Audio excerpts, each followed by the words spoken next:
एक बार की बात है, एक छोटे से गांव में रामू नाम का गरीब किसान रहता था।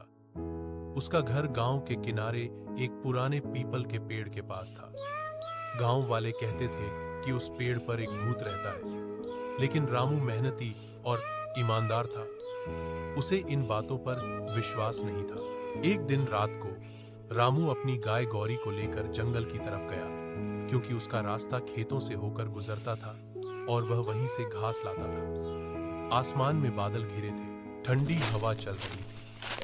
अचानक उसकी गाय रुक गई और जोर से हम्म करने लगी। रामू ने देखा पीपल के पेड़ के नीचे एक सफेद परछाई खड़ी थी।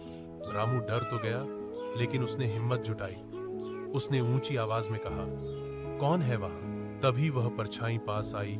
एक भूतिया औरत, लंबा घूंघट, लाल आंखें और हवा में झूलते बाल। भूतिया बोली, डर मत किसान, मैं किसी को नुकसान नहीं पहुंचाती। मैं इसी गांव की थी।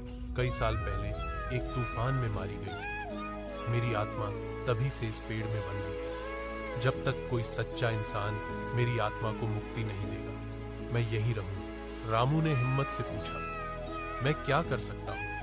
भूतिया बोली, कल सुबह इस पेड़ के नीचे दीपक जलाना और मेरे नाम से दान देना।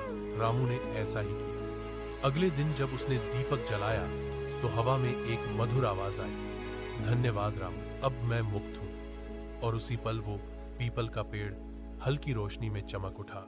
उस दिन के बाद से वहां कोई भूत दिखाई नहीं दिया। गांव वाले अब उस जगह को मुक्तिवन कहते हैं और रामू व उसकी गाय गौरी गांव के सबसे आदरणीय बन गए।